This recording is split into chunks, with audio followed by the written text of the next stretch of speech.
In this episode of Cannabis Unlocked, Fred Gomez, Director of Institutional Research at ATB Capital Markets, joins key founding partner Pete Karabas to unpack what the latest data is telling us about U.S. and Canadian cannabis markets. Fred covers over 20 public cannabis companies across North America and shares what he believes investors should be watching today, from upcoming MSO refinancings to ongoing price compression and market saturation. From here, Fred and Pete provide their insights on how Canada's path offers lessons for U.S. operators, exposing the myths around 280E and how it won't solve all of the industry's biggest issues. Lastly, they discuss why many investors overestimate growth and underestimate risk, even in highly volatile industries like cannabis. Please enjoy the episode.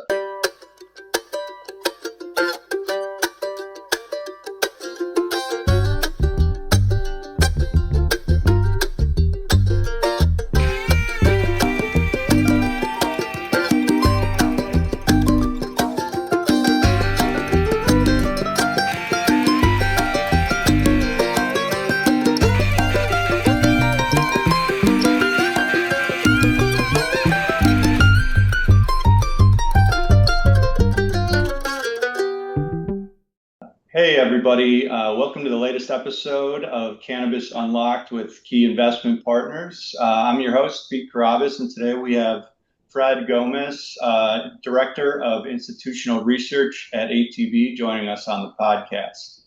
Fred covers most of the public multi-state operators across both the U.S. and Canada and has released some very interesting research, which we'll touch on later on. ATB has played a critical role in many of the largest and most complex transactions over the past 5 years in the cannabis sector. So we're looking forward to hearing the latest with Fred today. Fred, it's a pleasure to have you on the podcast and appreciate you taking the time. To kick things off, it'd be great if you could just tell us a bit about yourself and how you ended up at ATB focusing on cannabis and life sciences. Okay, well, thanks, Pete. Thanks for having me. So I started at ATB about 6 years ago, a little bit over 6 years ago. Before that, I was doing my MBA, and really, I guess I was lucky to get into the sector. It wasn't a sector that I was particularly aware of or interested in, to be honest. I just ended up, working under different analysts, starting covering Canadian companies back in 2019, different times. And then, as time progressed, I took over coverage of that and ended up covering the U.S. MSOs as well. So right now I cover 20 companies across Canada and the U.S. And I think that gives us a really good idea of what's happening both sides of the border, internationally as well, with retailers, LPs, and really gives us, I guess, a good sense of, how the cycles are evolving in different cannabis markets, which I think is something that's very interesting for investors to learn about. Absolutely. No question about it. I guess, Fred, just to once again kick off, just give us the latest on your thoughts with the U.S. cannabis market, how things are trending. It's been a very interesting last few years. A lot going on with the multi-state operators. You hear a lot about this kind of cliff of debt coming due in 2026, and in the background, right, we have all this federal regulatory progress that may or may not happen, and when is it going to happen? What will it look like? What are you seeing today, and what's going on with the MSOs, generally speaking? Yeah, I think there are several themes at play. As you mentioned, we have this concern about the balance sheets with refinancings incoming for most of these public MSOs, maturities coming due in 2026. Overall, there's a lack of capital available. Valuations have dropped off.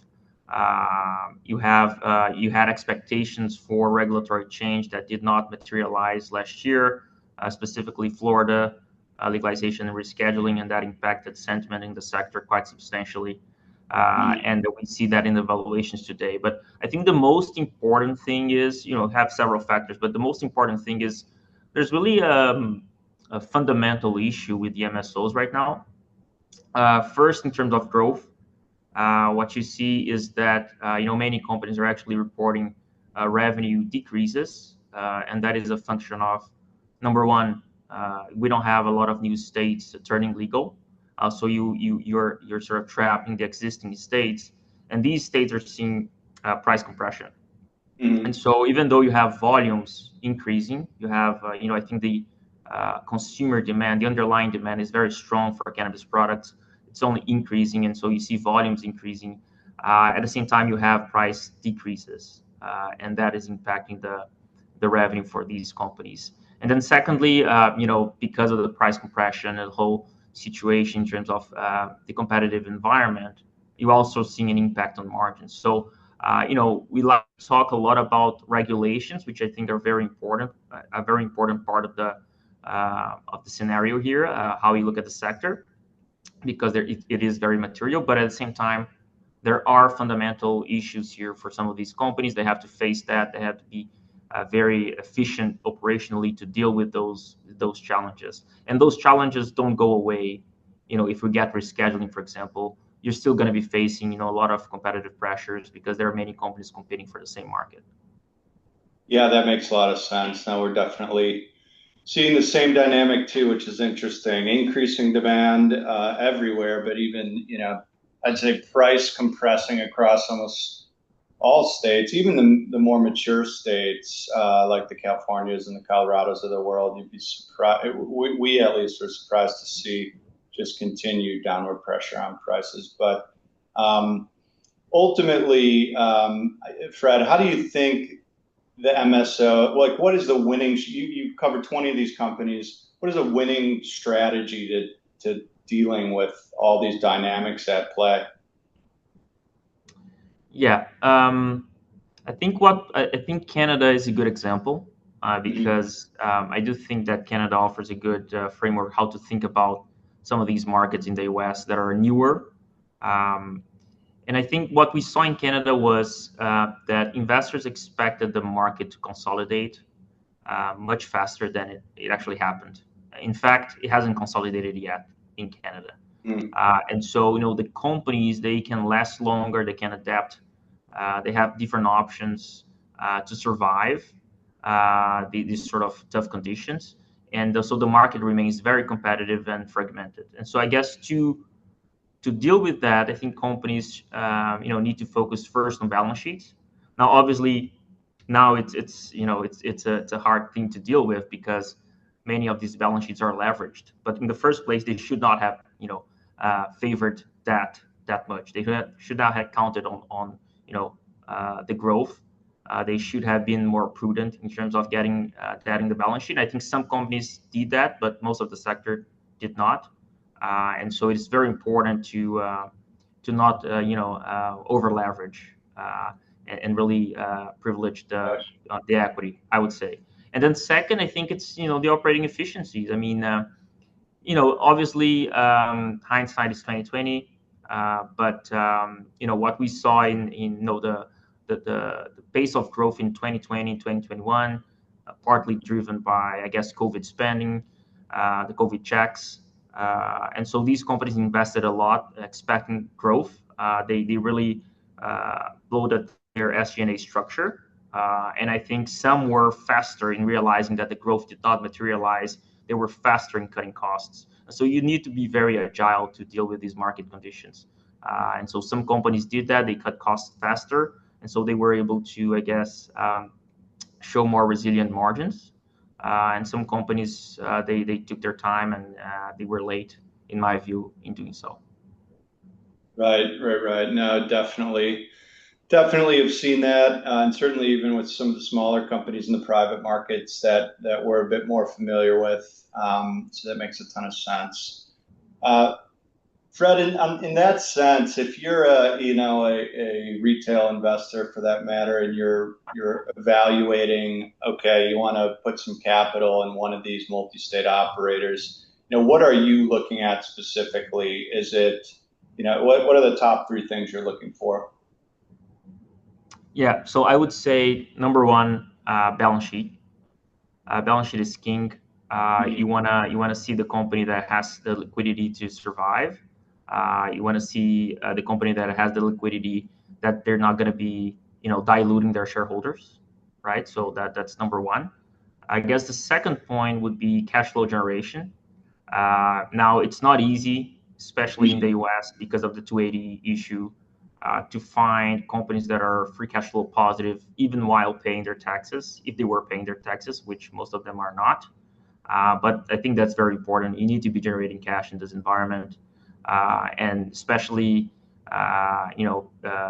regardless if you're paying or not 280E, you need the cash. You need to be generating free cash Right. flow.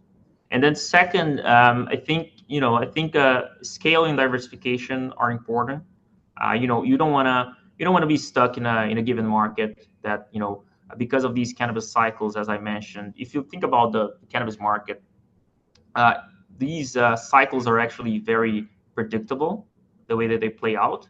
So you might start with medical, you see some pressure building up in medical, and then you turn adult use, you see a big boom, and then you reach a top, and then you start seeing declines. I think we're seeing that playing out in every cannabis market.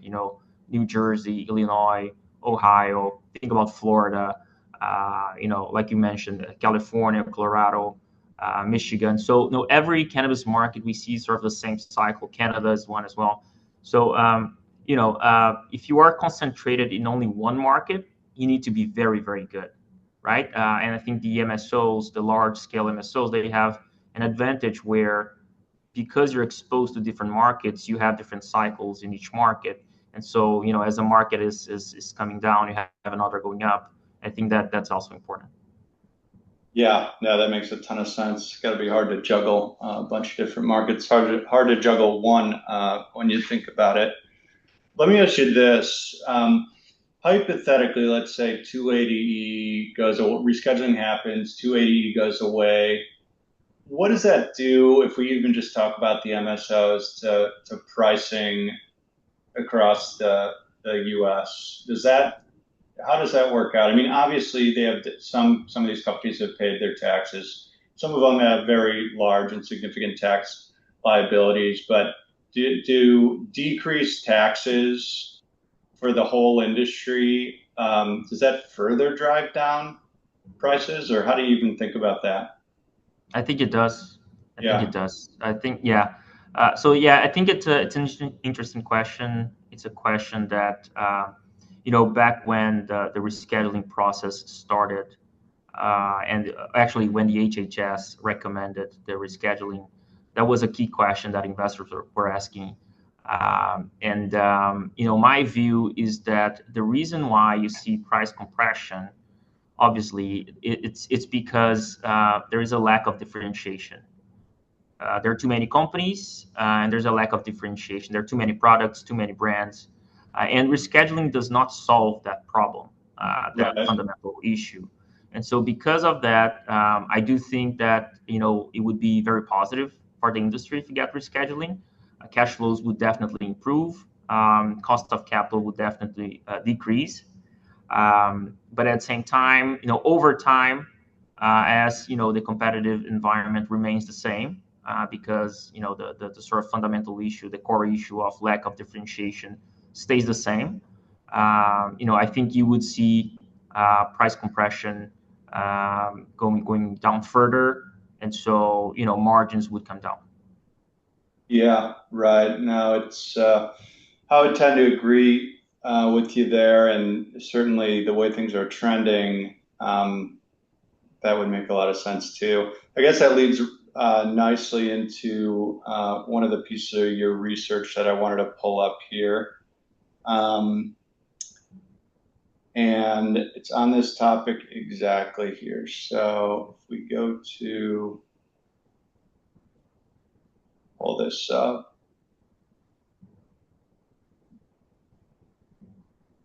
So for the benefit of our listeners, here's a piece of research that Fred released called The Pain Must Go On, U.S. Cannabis Price to Continue Falling. Fred, if you wouldn't mind, walk us through some of the key takeaways and kind of the summary of this piece of research. Yeah, sure. So the chart here is basically showing retail flower prices per gram across different U.S. states. So that's data pulled from Headset, and in Canada from Highfire. So rely on those data providers. But it shows, I guess, a pervasive trend across most states in the U.S., which is like we were talking about the price compression, prices getting lower and lower. The interesting thing about the comparison here is that first is the average price in the U.S. is still 70% higher compared to Canada. So that gives you an idea, I think, of how much more compression you could see on an aggregate basis. There's a wide range of prices across different states in the U.S. And obviously, each state has a different regulatory framework. Each state's going to be different in terms of competitive pressures. But at the same time, because you have such a large, I guess, range, you would expect, the higher priced markets to, converge over time closer. Maybe they're not going to be the same because you have different cost of production, different regulations, as I mentioned. But, you would expect them to converge closer to the lower priced markets. And so, because of these two factors, I think there is an indication that, prices can go much lower. In many of these states, in the U.S. And so, that's an issue that the market needs to face. Investors need to be aware of, it speaks to the fundamental issue that I was talking about, that companies need to be very, very efficient to deal with this continued price compression that can last for a long time. Right. And so do you think, so Canada seems to have kind of bottomed out at what, $3 and change a gram. Do you think most of these states end up getting around that level at some point in the future, regardless of the time horizon? Yeah, it's hard to talk about a level. I would say it would be closer to that. Canada is not even the lowest one in the chart, right? You can see that Michigan, and I believe which other one was Michigan and Arizona actually are lower than Canada at this point. Canada has sort of stabilized, and we can talk about that if you want. But it also depends on the regulatory framework of each state and excise taxes and stuff like that, right? So Canada, for example, has an excise tax that's very burdensome, and I think that sort of capped the floor a little bit higher than Michigan, for example, because the LPs need to pay $1 a gram in excise tax, and so that's a fixed amount, and it's very meaningful part of their gross revenue. And so it's hard to see prices going down further if you have to pay, $1 a gram in excise tax. Yeah, that makes sense for sure. Well, I'll say this much: with another 70 or even 50 or honestly 30% drop, I think it all gets back to the conversation about even outside of 280E, there's still some fundamental issues with the structure. A lot of these MSOs, that makes sense. And do you think the MSOs are watching this data and understand this data and have baked it into their forecasts? I think they are. I mean, if you look at the way that management teams have communicated with the market in terms of guidance, and in terms of just overall commenting earnings calls over the past year or so, you get the major players in the space like Green Thumb, Trulieve, Cresco, Curaleaf. I mean, they're all mentioning price compression. And looking forward, they're all mentioning that they expect price compression to continue. So they are aware of it, for sure.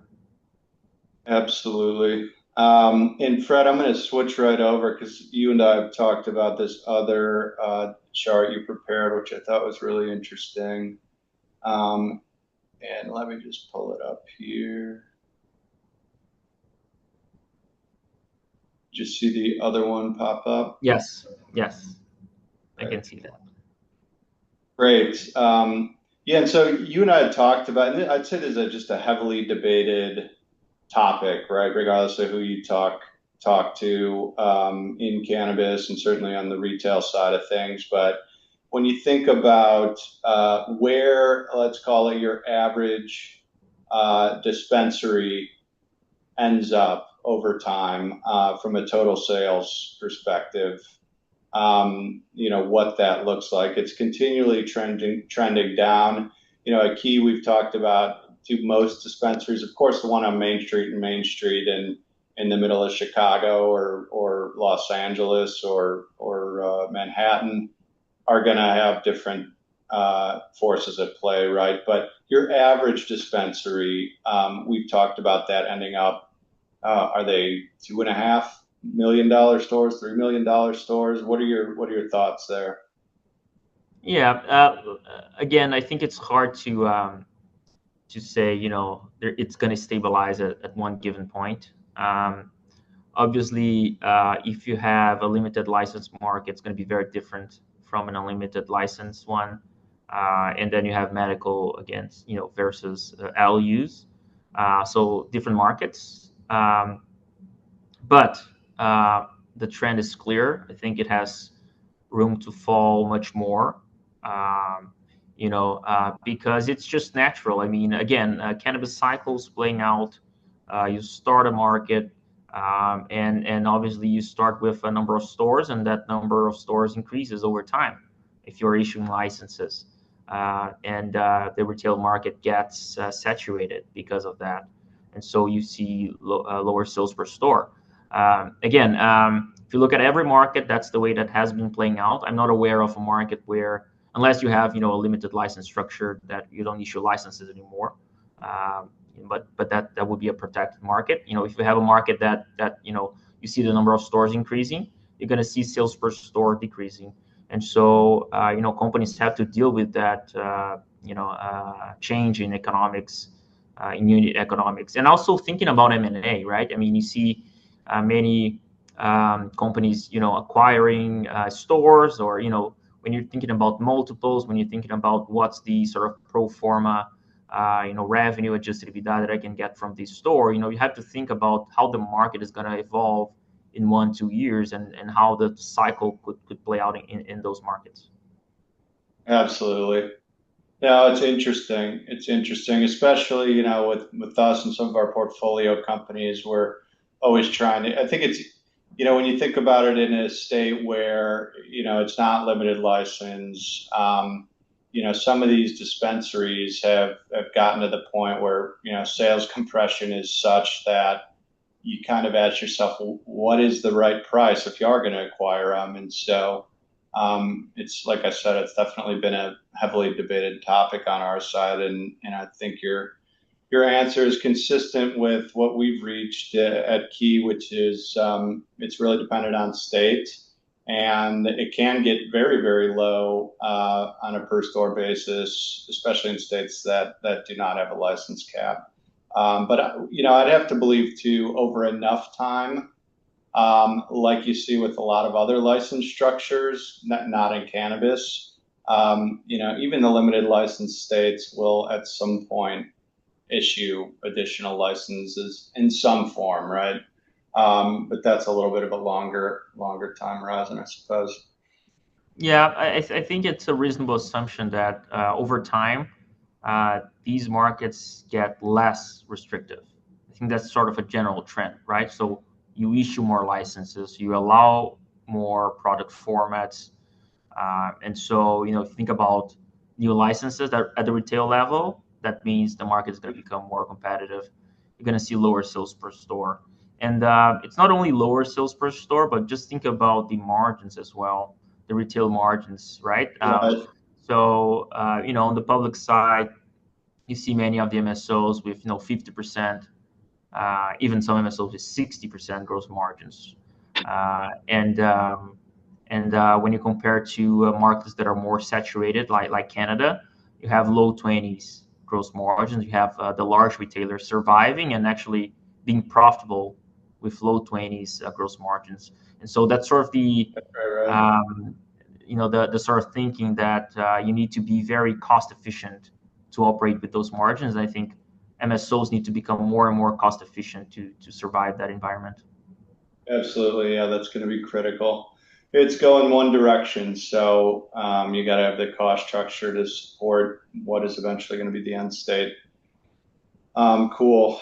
Well, Fred, this has been great. One other quick question for you. So, in your opinion, when you think about the MSOs, what do you think most investors are missing today when they're maybe evaluating investing in some of these MSOs?